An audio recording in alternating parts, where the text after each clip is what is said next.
Hello, and thank you for being here. I'm Peter Walsh, a Senior Program Manager for Agile Mind. We're offering this rebroadcast in response to the overwhelming interest from our event in October and in how Agile Mind's academic youth development programs apply SEL concepts to strengthen students' engagement and participation in school and improve academic outcomes, regardless of where or how school is happening this year. We'll start today by introducing Academic Youth Development, or AYD, and look together at one of the programs. We'll then hear from Andy Topol, a principal in New York City who has implemented AYD at his school. Andy will describe how this year has been different for his students and teachers, and how the mindsets, skills, and routines in AYD have transformed their approach to learning and to school in general. Just a couple of notes to start. Attendees are muted, but please submit any questions in the questions field in your GoToWebinar control panel, and we'll answer them at the end or follow up with you. To begin, we'll consider key ideas in academic youth development. Here you see some of the elements that help students develop positive beliefs about themselves and equip them with tools for productive persistence and academic success. AYD provides explicit opportunities for students to build learning capacities and mindsets and to integrate SEL competencies with proven strategies for problem solving and rigorous tasks in math and science. Research on this work and the experiences of educators who engage in it make clear that these ideas can transform student motivation and achievement and can be the difference between success and failure.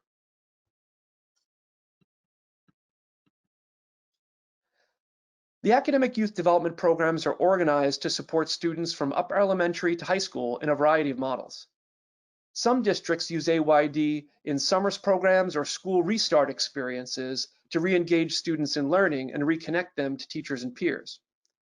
Others engage students in regular, ongoing experiences during the school year, in study skills or advisory sessions with extended instructional time or after school.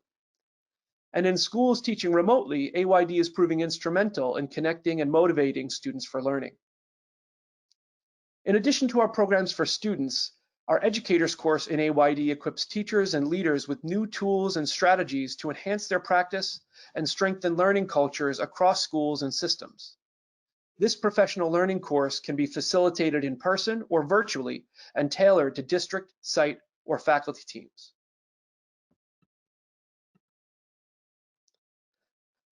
Academic Youth Development's unique approach integrates SEL competencies and skills with academic learning. You may be familiar with the SEED acronym. It represents social, emotional, and academic development, or the extension and integration of SEL to academics. Treating SEL as a key part of academic experiences as opposed to something separate is necessary for students to truly internalize and apply new mindsets and strategies, and has significant positive impacts on the culture and climate of learning. Now let's take a closer look at the program. Our system is designed to function at a bandwidth that enables use anywhere teachers and students have access to the internet. This here is a landing page for a teacher or their dashboard. Here, teachers can view assignments they have created for students and real-time data on the progress of learning. When students log in, they can view their own class assignments, quizzes, and personal reports. As you can see, we have an entire suite of programs from middle school math to AP Calculus and statistics. Today, we'll focus on Summer Start Academic Youth Development, which is designed for summer or school start experiences for students who are rising to Algebra 1. All users have access to the same course curriculum. The syllabus is here on the left. Schools and districts typically offer Summer Start AYD during 2 to 3 weeks over the summer or in school start experiences. The course includes teaching resources and supports for each day of the program, plus reinforcement resources for the school year, and encompasses a total of 65 hours of curriculum. Each topic contains 2 explorings. One that focuses on the SEL and learning sciences content, where students are taught new ideas and strategies for learning, and a math exploring, where they get to try on these new ideas and strategies in engaging mathematical situations and problems. Topics also include a check for understanding component to assess students' understanding of the SEL and math concepts in each topic, and student activity sheets for pencil and paper work and problem solving and reflection. The topic titles describe the kinds of things students will experience. Throughout the program, students build a set of skills and strategies they can apply to any academic challenge. An important part of the launch of the course is building a positive, safe, and supportive culture of learning where students feel they belong and they're willing to take academic risks. Students explore what happens in the brain when they learn, and they consider the crucial connection between effort and brain growth. They go on to practice communication and learning strategies in the context of mathematical problem solving. They consider the role of motivation in learning, and they learn strategies for self-management during challenging and potentially frustrating academic experiences. And the summer culminates with an exploration in forensic science that requires students to leverage their new skills in a complex, multi-step problem-solving scenario, where they collaborate to analyze data, develop conjectures, and defend their thinking. And this toolkit provides additional resources to reinforce AYD learning in the Algebra 1 class during the school year. Before we dig in, let's take a moment to talk about what an AYD classroom looks like. The program includes online resources and interactive simulations, but regardless of how technology is used or whether learning is happening in school or from home, the teacher facilitates the learning experience. This curriculum can be shared with an entire class by being projected or with screen sharing. In one-to-one technology settings or in classrooms with shared devices, students can work online at the direction of the teacher. In any model, teachers facilitate explorations and then prompt students to work in pairs or small groups and to use activity sheets and manipulatives as they engage in challenging tasks, collaborate with peers, prepare and present their ideas, and reflect on how they learn.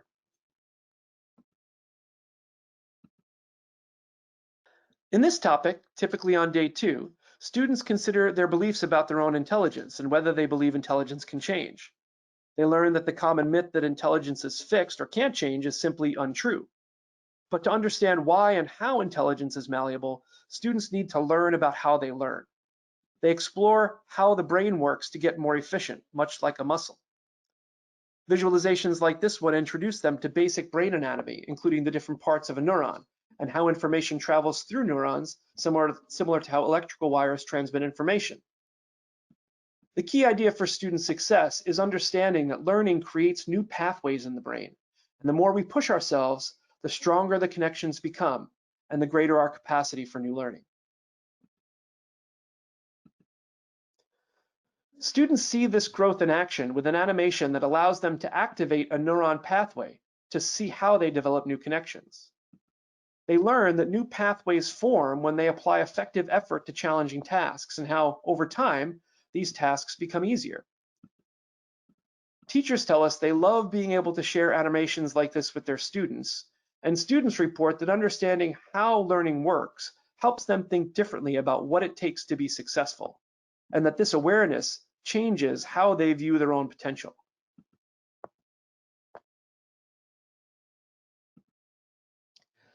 In AYD, students learn that tackling difficult tasks can involve struggle.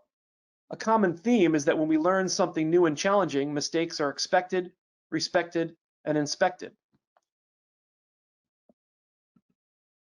Students consider what it means to approach problem solving strategically and their current strategies and tools, and think about how it feels to work on challenging tasks.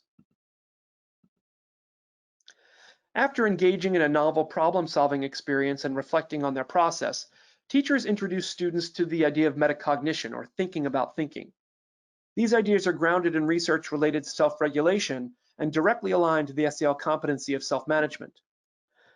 Here, students explore proven metacognitive strategies to manage their learning. Students who ask themselves the kinds of questions provided here are better able to manage anxiety and uncertainty as they learn and to redirect their effort in positive ways. When students make a plan, they consider how to start a task, previous tasks that might be similar to the current one, and skills they have at their disposal that can help. As students monitor their work, they consider their progress, what's working and what's not, and how they might redirect their efforts in more effective ways.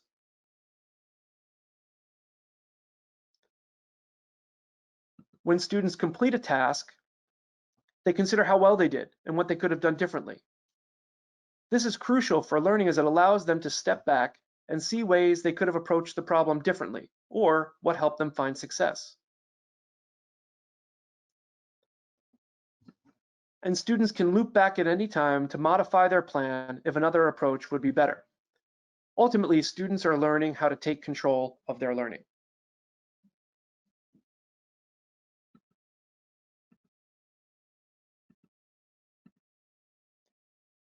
Each day, students practice and apply what they are learning by tackling challenging math problems that support their learning in the coming or current school year. In this program, the focus is on middle school concepts that are foundational to success in Algebra 1, such as the use of multiple representations and linear patterns and relationships.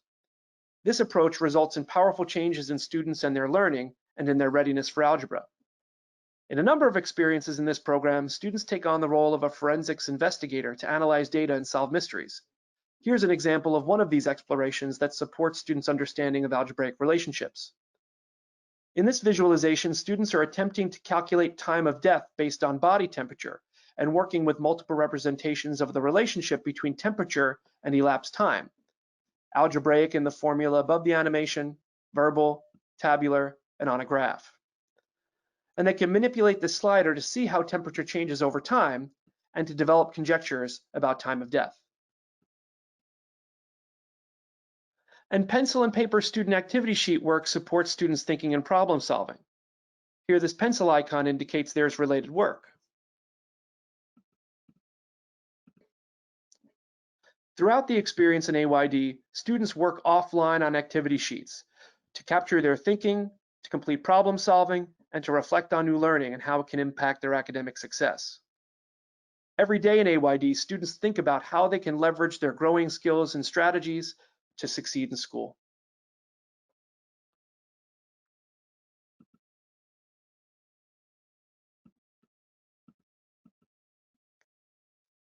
Teachers facilitating AYD do so with strong supports from in-person or virtual professional development to our embedded planning and teaching resources, which are available to educators 24/7. For distance learning, explicit professional development engages educators in proven practices for facilitating remote learning and models facilitating program experiences in those settings. This section, the advice for instruction, enables teachers to explore new and possibly unfamiliar ideas with students and provides guidance to effectively plan and deliver lesson content for both psychological concepts and mathematics tasks. Prepare Instruction is a topic-level planning tool that includes the topic's learning goals, prerequisite skills, and academic language supports.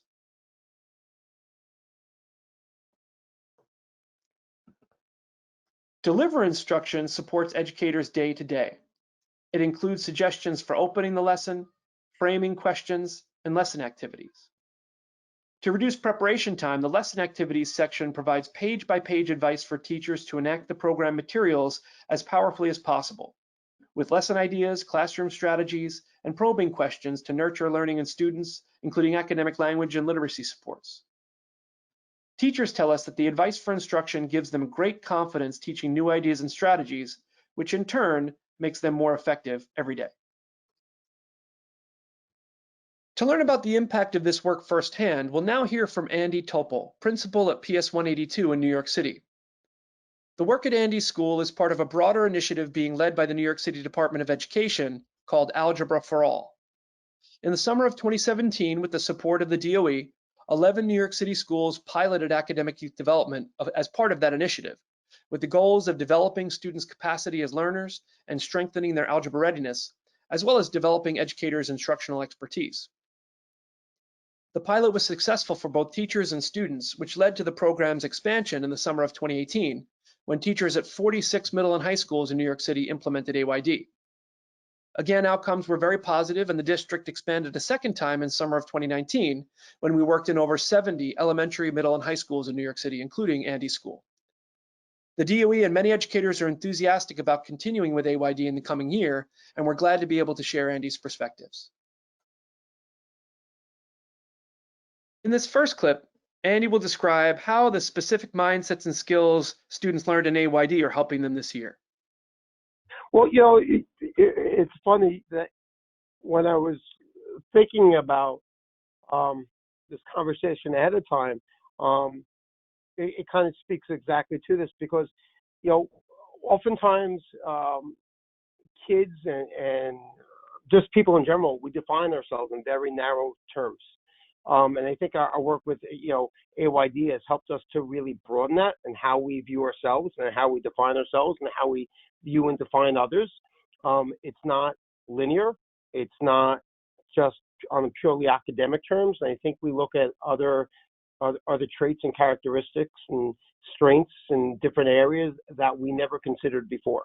So, I know for a lot of our kids when working around mindset with AYD, they started to think about learning in themselves in other ways than they ever had before. They were, oftentimes it was not about process. It was just about the outcome and just about reading levels or test scores or how many questions they got right or wrong or how quickly they were able to work through something.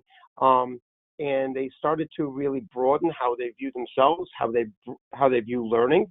And I think, we saw a tremendous change with the levels of engagement, levels of self-confidence. Anxiety dropped incredibly for a lot of our kids because they weren't putting so much pressure on themselves in the moment. It was about the longer term. I think a lot of our kids, while it had been part of the discussion beforehand, it became more of a focal point around mistakes and the value of mistakes, the value of working through something and how we grow through struggle and productive struggle, and how effort comes into play. It really became a lot more about the process than about the outcomes. I think that's now it's even more pronounced than ever because the pressures are greater than ever. And so constantly bringing it back to that and seeing that growth and development is a long-term thing. It's not about the moment. It's about building on the moments, and especially now more than ever. That message is poignant. And here, Andy notes how students are connecting with each other remotely. Well, I think one of the places that, whether it was in school or with the remote learning, really starting with just reconnecting with one another as people.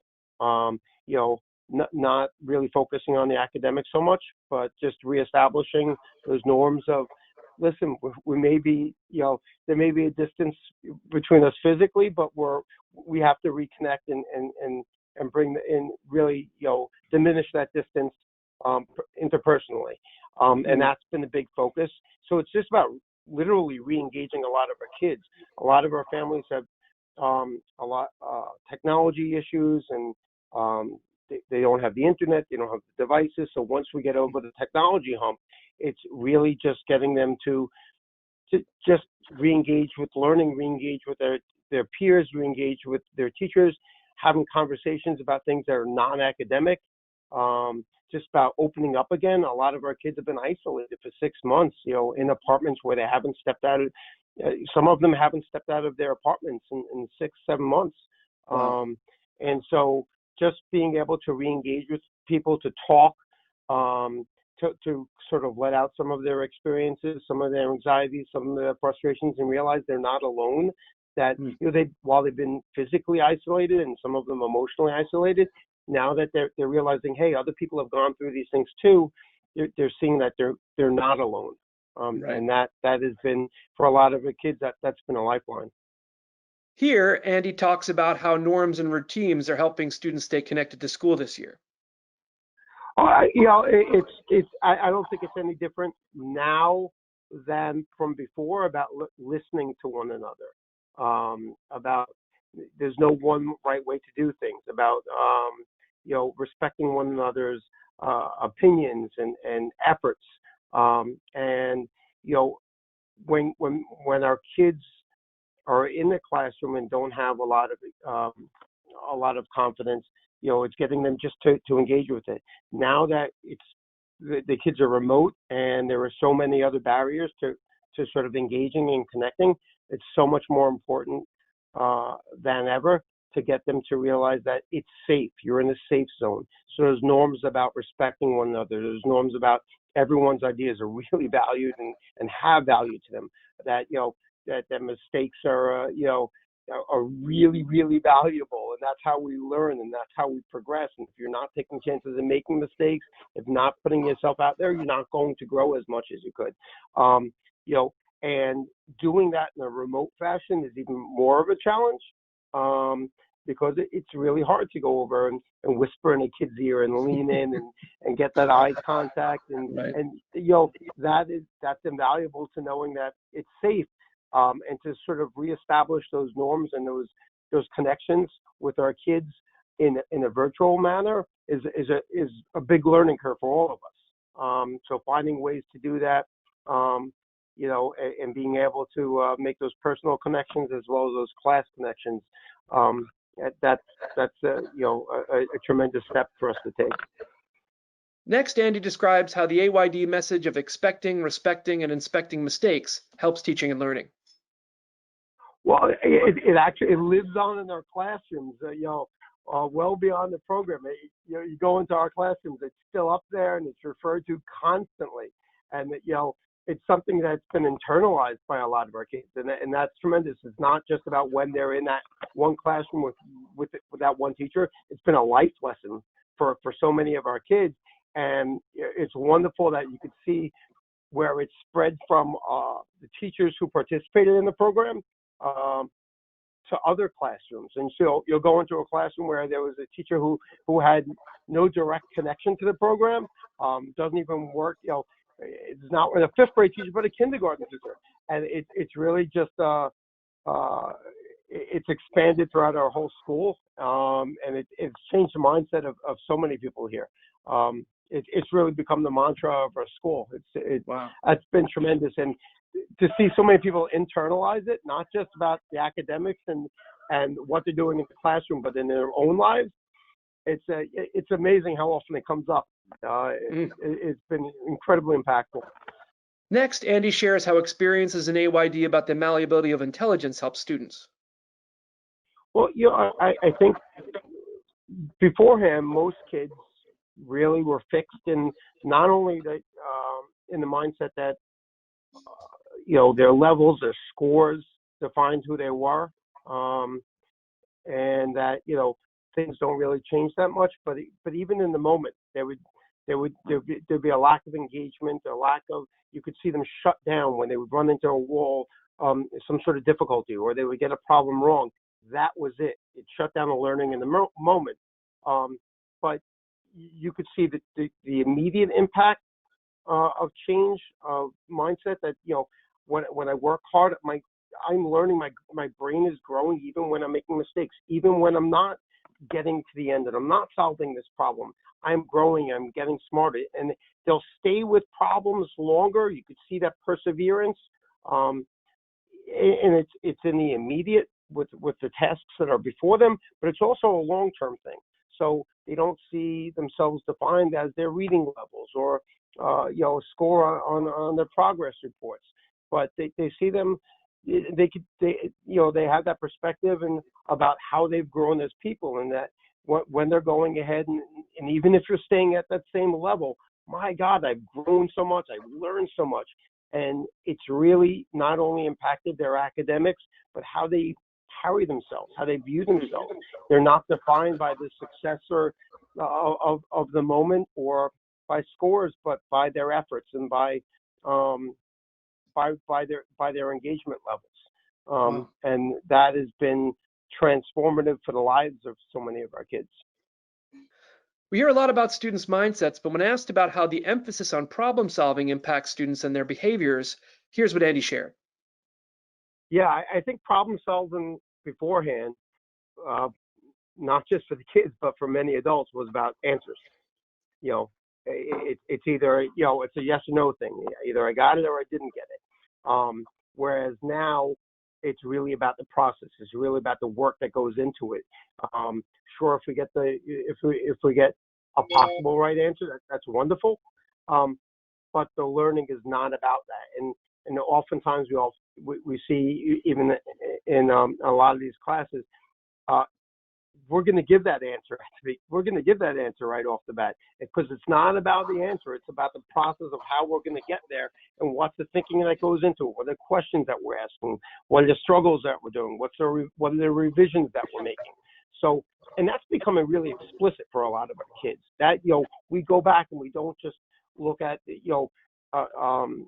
the actual steps that we took to get there, but what were the cognitive processes that we went through? What were the learning steps that we went through? Sort of like really being explicit and articulating the learning and the engagement that we went through to get to that point. And that is the focus of the work as much as it is the content of the actual problem solving. And finally, Andy describes how AYD has helped foster the most important ideas for learning among educators. It's been, like a lot of our teachers, I think it was a seed. They growth mindset and the value of mistakes, and I think it was in them, and a lot of them have it there. But it gave them a platform to really grow that,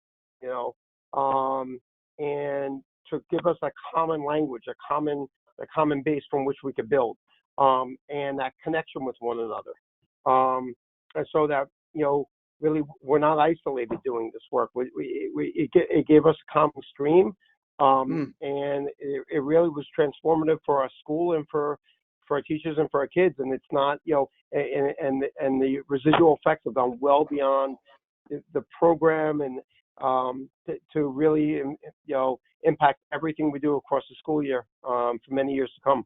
So it's been transformative. It really has been.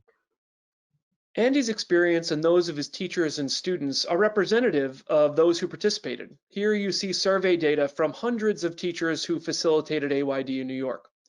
They show the extraordinary value teachers attribute to developing students' SEL skills and mindsets for learning and for school.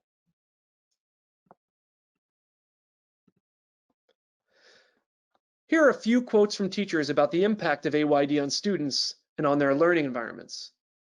Teachers report positive changes in student engagement, their mindsets, and persistence in problem solving, and in the development of a classroom culture that fosters academic success.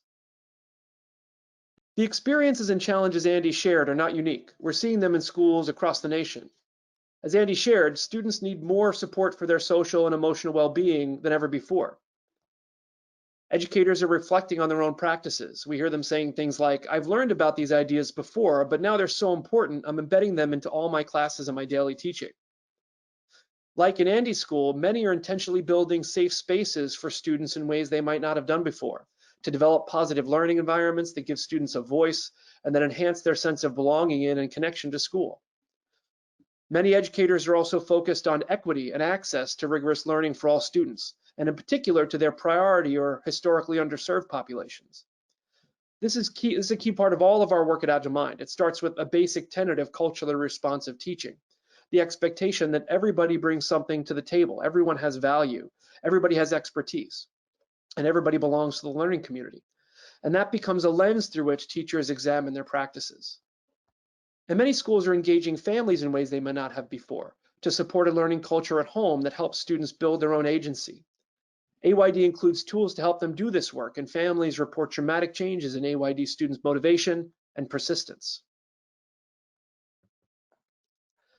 One item Andy discussed and that educators consistently report as key to engaging students in school and keeping them engaged, particularly now, is building safe and welcoming spaces.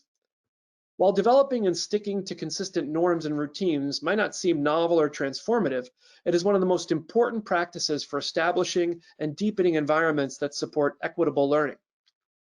In professional development for educators, we focus on helping teachers see how these strategies are directly connected to individual SEL competencies and to a culture of learning that fosters SEL skills. Routines and norms promote meaningful and respectful discourse that is organized around the shared work, and help develop the sense of belonging and connection to school that we know is crucial for students' motivation, persistence, and academic success. Here are two sets of norms we discuss explicitly in AYD. general norms for establishing and managing a supportive learning community, as well as norms for using technology in remote or hybrid learning settings. Teachers have always valued norms, but this year they are particularly important.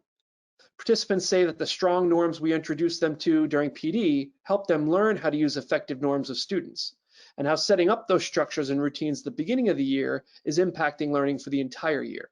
This is exactly what those who have enacted AYD in the past tell us it does.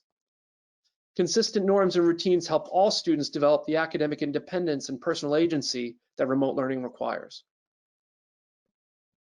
With AYD, educators are equipped to both build strong learning environments and instill in students mindsets and skills that transform their experiences in school and in their lives. School partners that enact AYD continue to see reductions in failure rates, gains in academic achievement, increased teacher satisfaction, and significant positive changes in the culture of classrooms and schools. These quotes from parents and students about their experiences with academic youth development echo what we heard from Andy Topol.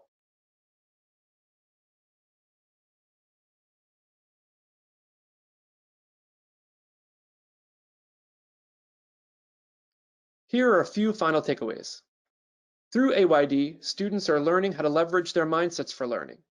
They're developing their ability to apply strategies and persist through challenges, and their ability to manage their thoughts, feelings, and actions in school experiences, even when they're at home.